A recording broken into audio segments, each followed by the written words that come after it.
Yo, this video was recorded a week ago, but all the tips still work. It's just like, some of the gameplay mechanics or whatever is different. So don't let that throw you off. You can still apply all these tips to your actual gameplay.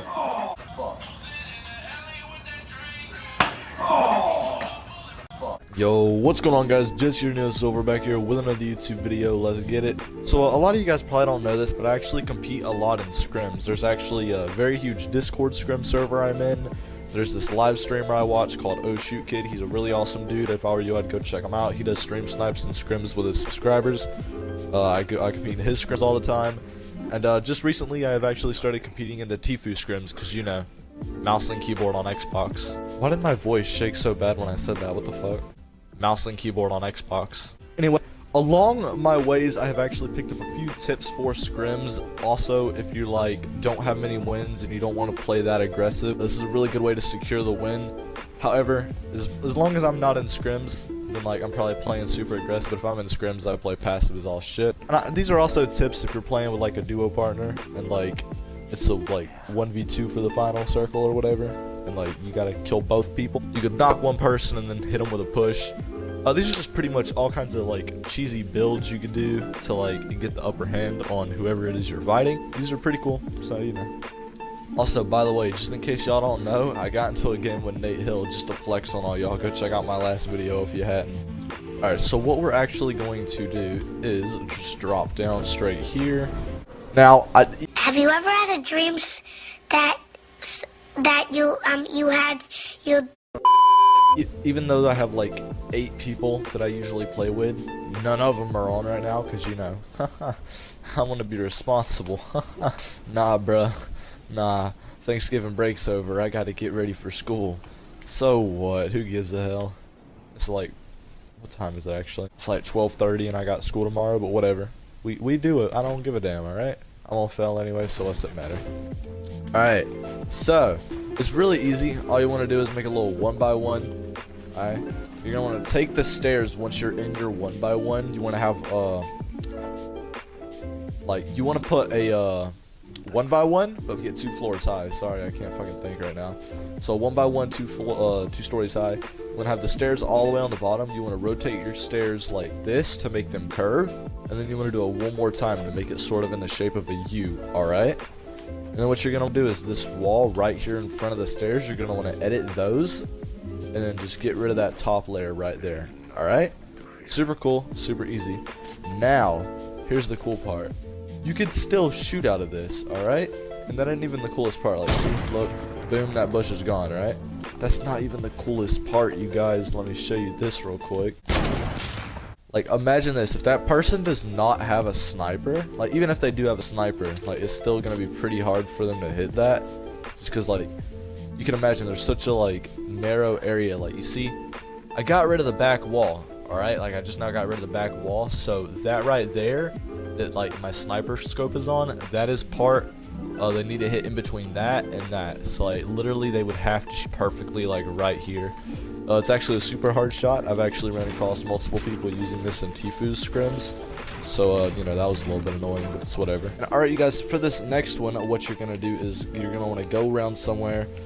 Say there is someone with high ground up on that mountain, for example. You're gonna want to place a triangle. You're going to want to edit it into this shape right here. You're going to want to go inside, build you a 1x1, even if you wanted to, build you a little roof on top of it. You're going to want to sit here, you're going to want to edit a little window right here in this wall, or whichever direction you want. You can also do it right here at this wall. And then say there's a guy up on top of that mountain, or how about that llama? Say that llama's a person, he stopped getting a supply drop or something, or he's just staying still, opening and just fixing his fucking inventory, alright? Boom. Easy kill, super simple. He doesn't even know you're here. And even if that was a nice little fight between both of y'all, let me show y'all what it would have looked like from his perspective. Alright, and now say I'm right here opening a llama, I hear shots, build me a little base, get ready. I pull my sniper out. I know the guy's inside that hut. That little itty bitty corner right there is what you're gonna have to shoot through and time it perfectly. See there, even I wasn't able to get it. And you could just simply rebuild the edit right after they break it. And then like right now, if that like was actually a person in there, I would probably be dead, because it's such a like absolutely crazy like peak to hit on someone that has high ground. But guys, with the new revolver update, let me go see if this vending machine here has a revolver. Alright, well, I guess my brain just stopped working in the middle of recording. Every time I say revolver, just imagine I say hand cannon, alright? Well, just say this is a revolver. I mean, it's still one-shots. But just carry revolvers around with you guys for situations like this. There's a player trying to heal. Boom, really quick, really easy. Switch back to your shotty, make the edit, get the one pump off. Now, I see a lot of people complaining about getting coned over.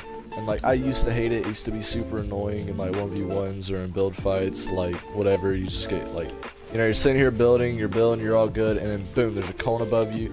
You start freaking out, you pyramid yourself, do all kinds of crazy stuff, don't know anything that you're doing, you start messing up on your edits, and you end up just like wasting a whole bunch of time, right? However, you'll see a lot of people like Tfue, Ninja, a lot of big streamers using this strategy, and lately I've just started using it. I didn't before, but like, it's actually super useful.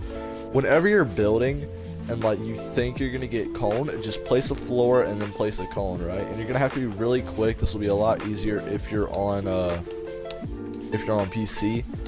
Like, this will be excuse me, no, I'm completely screwing up.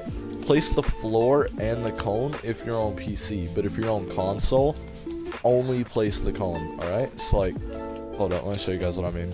If you're on PC, place the floor and the cone pretty much, alright? And then just make the really quick edits. Unless you feel like you can edit that quickly on console, which not a lot of people can, then you're probably just going to want to do the cone, if you'll see what I mean right here. Boom, just place the cone and then get the really quick edit off. It's super simple, super easy. And you can do it with a floor too, but like chances are if you do it with a floor, you're either going to screw up like I just did, or they're what they're gonna do is you're gonna place the floor and then they're still gonna cone you, so you're gonna edit and then get stuck in their cone. So whether you place a floor and a cone, or just a floor, or just a cone, make sure you're 100% of the time placing a cone whenever you're going past the enemy, just so they can't cone you, spike trap you, and you just like die super cheap, super annoying, stuff like that. Another tip, I don't see a lot of people doing this in lower level scrims, but in like big scrim servers and whatever that I'm in, where we have like 20 plus people in final circle. It's actually a really good idea to do the same strat with floor pyramid if you have high ground in the final circle, and like you want to cover the entire circle so it's absolutely impossible for anyone to actually get back up. It's like, say this area right here, like there's only about like this much area in the final circle, and the entire final circle is covered in these floor pyramids. This is what it's going to look like from someone's below you's point of view. I mean, there's obviously going to be builds left here from other people or whatever, but this is what it's going to look like. They're going to start freaking out, they're going to be running around, they're going to try to do their own thing, you know, and then maybe you'll even get really lucky on to hear them place a campfire. And like right when you hear them place a campfire, this has actually happened to me before, you're going to want to do the quick edits, pop off your shotty, super easy, really easy way to like get those super lucky hits off. Chip them for damage, or if you have a pump shotgun or an RPG, maybe you could even secure the full kill. Who knows? Alright, and now here's another tip that's really useful for scrims or whatever. You'll see Tfue using this strategy an absolute shit ton. He's one of the main people that actually do use it. It's pretty crazy, alright? So say there's just a player down here, he's doing his cone walls, you know, he's doing his thing, just living life, and like close to the final zone, right? And then here you come up right here behind them. Hold on, let me get high ground. So there's a player just down there. Then he's right below. What you're going to do is you're going to want to shoot and then build. Shoot, build, shoot, build. Super easy. You know, you just got to keep it on going. And you can even get fancy with it. I just fucked it up, so you probably don't want to get fancy with it, but it's whatever. You know, just shoot, build. That was not my good gun. Shoot, build. You know, it's super easy, all kinds of like variations or whatever that you could do to make it work out super easy or whatever. Also, if you have a pump shotgun, the time it takes you to shoot and then build and then get back, and you can see the damage with or not damage, the time to shoot with pumps and the time to shoot with scars are the exact same whenever you shoot weapons. Like, see, if I switch to my scar and then switch back, I still have to wait on that reload timer, even if I can usually shoot the tack this fast. But if I do that and switch back, oh yeah, that was not what I meant to do. If you do that and then switch back, you can only shoot like the same as the pump shoots, right? However, with this strategy, if you go down and you shoot and you do it again, by the time you land, you should be ready to hit another shot off. So pretty simple, pretty easy. This has been Jesse, aka Neo Silver. Don't forget to comment, like, subscribe. Thank you so much for watching. Peace out.